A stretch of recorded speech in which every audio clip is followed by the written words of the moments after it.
ஓம் சாந்தி. அவ்யக்த முரளி 9/12/1985. அவ்யக்த பாப்தாதா, மதுபன். இன்றைய முரளியின் தலைப்பு குழந்தையிலிருந்து எஜமானன் ஆகுபவர். குழந்தையிலிருந்து எஜமானன் ஆகுபவர். இன்று பாப்தாதா தன்னுடைய இந்த ஆன்மீக சக்தி சேனை மனதை வென்ற உலகை வென்றவராக இருக்கிறதா என்ற சக்தி சேனையை பார்த்துட்டு இருந்தாங்க. மனதை வென்றவர் அப்படின்னா மனதின் வீணான எண்ணம் மற்றும் தீய எண்ணத்தின் மேல் வெற்றி அடைவது. மனதை வென்றவர் அப்படின்னா பாபா சொல்றாங்க, மனதின் வீணான எண்ணம் மற்றும் தீய எண்ணத்தின் மேல வெற்றி அடைவது அப்படின்னு. அந்த மாதிரி வெற்றி அடைந்த குழந்தைகள் உலகின் ராஜ்ய அதிகாரியாக ஆகிறாங்க. ஆகவேதான் மனதை வென்றவர் உலகை வென்றவர் அப்படின்னு வர்ணித்திருக்கிறார். இந்த நேரம் எந்த அளவு எண்ணத்தினுடைய சக்தியை, அதாவது மனதை தன்னுடைய அதிகாரத்தில் வைக்கிறீங்களோ அந்த அளவே உலக ராஜ்ய அதிகாரியாக ஆகிறீங்க. இந்த சங்கம யுகத்துல எந்த அளவு நீங்க எண்ணத்தினுடைய சக்தியை, அதாவது மனதை தன்னுடைய அதிகாரத்தில் வைக்கிறீங்களோ அந்த அளவு உலக ராஜ்ய அதிகாரியாக ஆகிறீங்கன்னு பாபா சொல்றாங்க. இப்ப இந்த நேரம் ஈஸ்வரிய குழந்தை, மேலும் இப்பொழுதைய குழந்தைதான் உலகின் எஜமானனாக ஆகிறாங்க. குழந்தை ஆகாமல் எஜமானனாக ஆக முடியாது. என்னென்ன எல்லைக்குட்பட்ட எஜமான தன்மையின் எல்லைக்குட்பட்ட போதை இருக்குதோ அதை அகற்றிட்டு எல்லைக்கு உட்பட்ட எஜமான தன்மையில இருந்து குழந்தை தன்மையில் வரணும். அப்பதான் குழந்தையிலிருந்து எஜமானனாக ஆவீங்க. எல்லைக்குட்பட்ட எஜமான தன்மை என்னென்னலாம் இருக்குதோ, அந்த எல்லைக்குட்பட்ட போதையெல்லாம் இருக்குதோ அதை அகற்றிட்டு எல்லைக்குட்பட்ட எஜமான தன்மையில இருந்து குழந்தை தன்மையில வரணும்னு சொல்றாங்க பாபா. அப்பதான் குழந்தையிலிருந்து எஜமானனாக ஆவீங்க. ஆகையினால பக்தி மார்க்கத்துல யாராவது எவ்வளவு பெரிய தேசத்தின் பெரிய எஜமானனாக இருந்தாலும், செல்வத்தினுடைய அதிபதியாக இருந்தாலும், பரிவாரத்தின் தலைவனாக இருந்தாலும், தந்தையின் எதிரில் அனைவரும் உன்னுடைய குழந்தை என்று சொல்லிதான் பிரார்த்தனை செய்கிறாங்க. நான் இதனுடைய அதிபதி, எஜமானன் அப்படின்னு ஒரு பொழுதும் சொல்ல மாட்டாங்க. நீங்க பிராமண குழந்தைகளும் குழந்தையாக ஆகிறீங்க. அப்பதான் இந்த நேரமும் கவலையில்லார் மகாராஜாவாக ஆகிறீங்க. மேலும் எதிர்காலத்திலும் உலகத்தின் அதிபதி அல்லது மகாராஜாவாக ஆகிறீங்க. குழந்தையிலிருந்து எஜமானன் ஆகுபவன். இந்த நினைவு எப்பொழுதும் நிர் அகங்காரி நிர்விகாரி நிலையை அனுபவம் செய்விக்குது. குழந்தையிலிருந்து எஜமானன் ஆகுபவன்.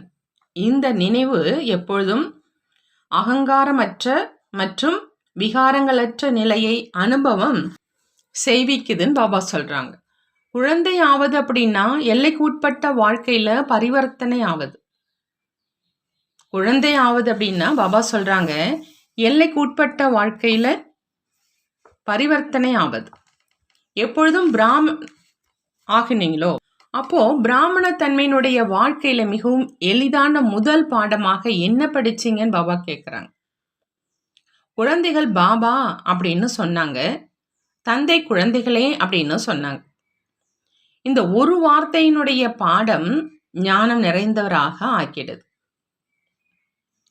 பாபா மற்றும் குழந்தை, இந்த பாடம், இந்த ஒரு வார்த்தையினுடைய பாடம் ஞானம் நிறைந்தவராக ஆக்கிடுது. குழந்தை என்ற வார்த்தையை படிச்சுட்டாங்க அப்படின்னா இந்த உலகத்தினுடையது என்ன? 3 உலகத்தின் ஞானத்தை படிச்சுட்டாங்க. இன்றைய உலகத்துல யார் எவ்வளவுதான் பெரிய ஞானம் உள்ளவங்களாக இருந்தாலும் 3 உலகங்களினுடைய ஞானத்தை தெரிஞ்சுக்க முடியாது. இந்த விஷயத்துல ஒரு வார்த்தையே படிச்சிருக்கும் உங்கள் எதிரில் பெரிய ஞானம் நிறைந்தவரும் ஒன்றும் அறியாதவராகத்தான் இருக்கிறார். அந்த மாதிரி எவ்வளவு சுலபமா மாஸ்டர் ஞானம் நிறைந்தவராக ஆகியிருக்கீங்க. பாபா மற்றும் குழந்தைகள், இந்த இரு வார்த்தையில் அனைத்தும் நிரம்பியிருக்குதோ, எப்படி விதையில முழு மரம் நிரம்பி இருக்குது, அதே மாதிரி குழந்தை ஆவது அப்படின்னா சதா காலத்துக்காக மாயாவிடம் இருந்து தப்பித்து பாதுகாப்பாக இருப்பது. பாதுகாப்பாக இருங்க. அதாவது நான் குழந்தை என்பதை எப்பொழுதும் நினைவுல வைங்க. குழந்தை ஆனேன், அதாவது தப்பிச்சுக்கிட்டேன் என்பதை எப்பொழுதும் நினைவுல வைங்க. இந்த பாடம் கஷ்டமா அப்படின்னு பாபா கேட்குறாங்க. ஈஸி தான் இல்லையா? பிறகு ஏன் மறக்கிறீங்கன்னு கேட்குறாங்க. அநேக குழந்தைகள் மறக்க விரும்பல, ஆனால் மறந்துடுதுன்னு நினைக்கிறாங்க. ஏன் மறந்துடுது? அதுக்கு நீண்ட காலத்து சமஸ்காரம் மற்றும் பழைய சமஸ்காரம்னு சொல்றாங்க. ஆனா எப்போ இறந்து மறுபிறவியில இருப்பவராக ஆகியிருக்கீங்க அப்படின்னா, இறந்த நேரத்துல என்ன செய்யறாங்க? அக்னி சம்ஹாரம் செய்யறாங்க இல்லையா?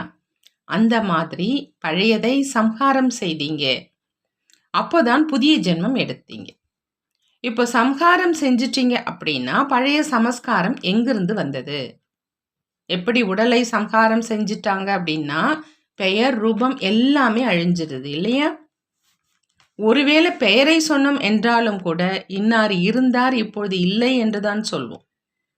அப்படி அந்த உடலினுடைய சம்ஹாரம் ஆன பிறகு உடல் அழிஞ்சிடுது. பிராமண வாழ்க்கையில எதனை சம்ஹாரம் செய்றீங்க? உடலோ அதுவாகத்தான் இருக்குது. ஆனால் பழைய சமஸ்காரங்கள், பழைய நினைவுகள் மற்றும் சுபாவத்தை சம்ஹாரம் செய்றீங்க. அப்பதான் இறந்து மறுபிறவி எடுப்பவர் அப்படின்னு சொல்றேன்.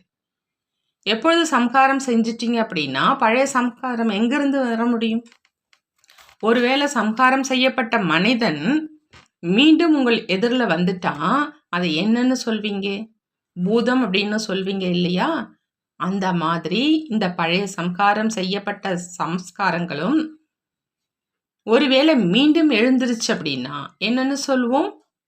இதையும் மாயாவின் பூதம் அப்படின்னு சொல்லுவோம்.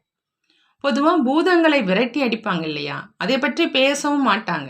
பழைய சமஸ்காரம் அப்படின்னு சொல்லி தன்னை ஏமாத்திக்கிறாங்க. ஒருவேளை உங்களுக்கு பழைய விஷயங்கள் மிகவும் பிடிச்சிருக்குது அப்படின்னா வாஸ்தவமாக பழையதிலும் பழையதுதான அந்த ஆதி காலத்து சமஸ்காரங்களை நினைவு செய்.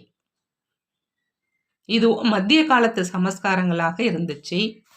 இது பழையதிலும் பழையது இல்லை, மத்தியத்தை இடைப்பட்டதுன்னு தானே சொல்வோம். மத்திய காலம் அதாவது இடைப்பட்டதை நினைவு செய்வது அப்படின்னா இடையில் உள்ள சுழற்சியில மாட்டிக்கொண்டு தொந்தரவு ஆகுது. மத்திய காலம் அதாவது இடைப்பட்டதை நினைவு செய்வது அப்படின்னா இடையில் உள்ள சுழற்சியில மாட்டிக்கொண்டு தொந்தரவு ஆவது. ஆகையினால ஒரு பொழுதும் அந்த மாதிரியான பலகீனமான விஷயங்களை யோசிக்காதீங்கன்னு பாபா சொல்றாங்க. எப்பொழுதுமே குழந்தையாக இருப்பவரில் இருந்து எஜமானன் ஆகுபவன் அப்படிங்கிற இந்த 2 வார்த்தைகளை நினைவு வைங்க.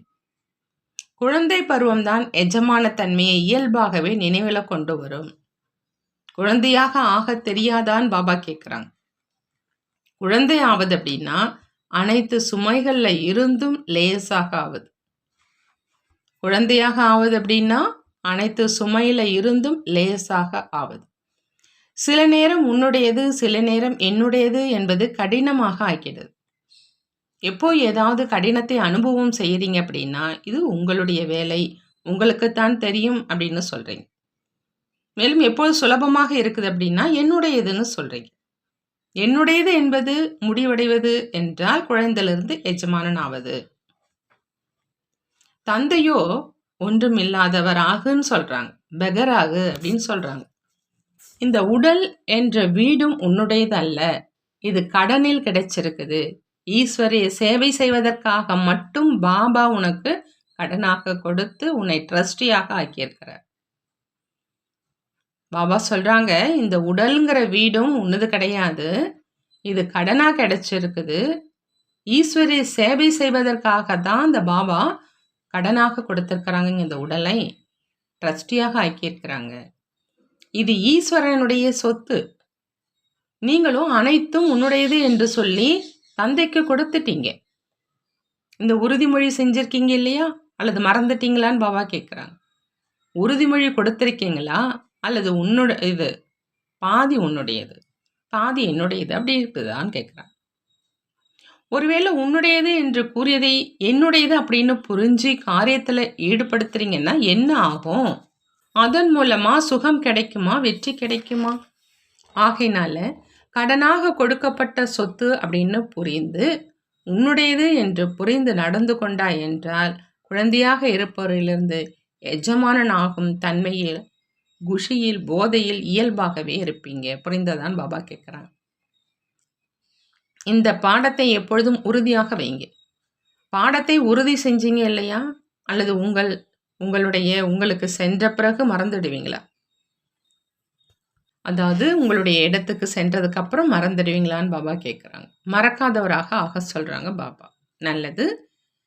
எப்பொழுதும் போதையில இருக்கும் குழந்தையாக இருப்பவரிலிருந்து எஜமானன் ஆகும் குழந்தைகளுக்கு எப்பொழுதும் குழந்தை பருவம், அதாவது கவலையற்ற ராஜா தன்மையின் நிலையில் இருப்பவங்களுக்கு எப்பொழுதும் கிடைத்திருக்கும் சொத்தை ட்ரஸ்டியாகி சேவையில் ஈடுபடுத்தும் குழந்தைகளுக்கு எப்பொழுதும் புதிய ஊக்கம், புதிய உற்சாகத்தில் இருக்கும் குழந்தைகளுக்கு பாப்தாதாவினுடைய அன்பு நினைவுகள் மற்றும் நமஸ்காரம் செய்கிறாங்க. நாமும் நம்மளுடைய பாப்தாதாவுக்கு அன்பு நினைவுகள் மற்றும் நமஸ்காரம் செய்வோம். பாபா வரதானம் கொடுக்கறாங்க.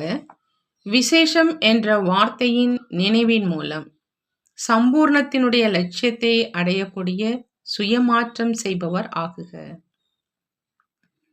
சுயமாற்றம் செய்பவராக ஆகணும் அப்படின்னா பாபா சொல்றாங்க, விசேஷம் அப்படிங்கிற அந்த வார்த்தையின் நினைவின் மூலமா சம்பூர்ணத்தினுடைய லட்சியத்தை அடையணும். எப்பொழுதுமே நான் விசேஷ ஆத்மா, விசேஷ காரியம் செய்வதற்கு பொறுப்பாளன், மேலும் விசேஷத்தை காண்பிப்பவன் அப்படிங்கிற அந்த நினைவு இருக்கட்டும். இந்த விசேஷங்கிற வார்த்தையை விசேஷமாக நினைவில் வைங்க.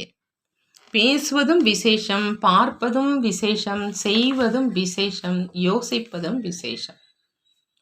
ஒவ்வொரு விஷயத்திலும் இந்த விசேஷம் என்ற வார்த்தையை கொண்டு வர்றதுனால சகஜமாக சுயமாற்றம் செய்பவரிலிருந்து உலக மாற்றம் செய்பவராக ஆகிடுவீங்க.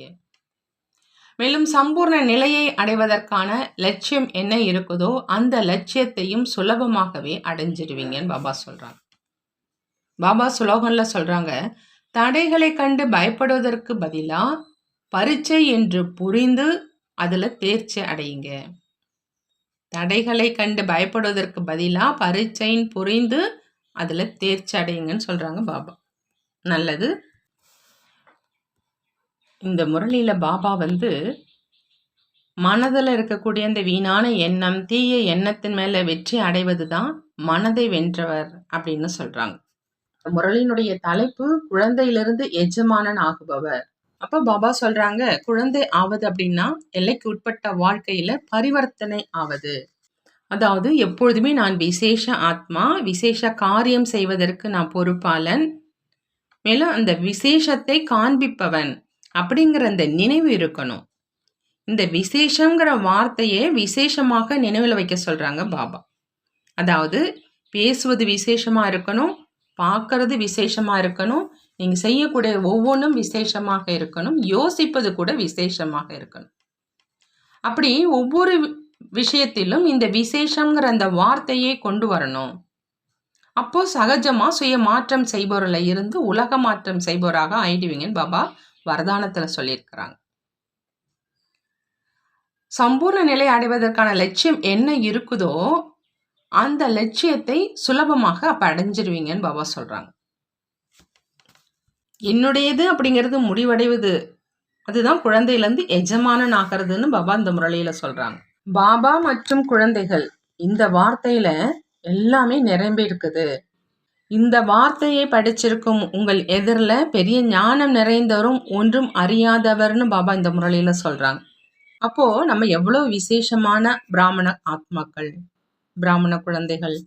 அதனால இந்த முரளியில பாபா குழந்தை மற்றும் எஜமானன் அந்த தன்மையினுடைய குஷியினுடைய போதையில இருங்கன்னு பாபா சொல்றாங்க. நல்லது. ஓம் சாந்தி. நன்றி பாபா. நன்றி.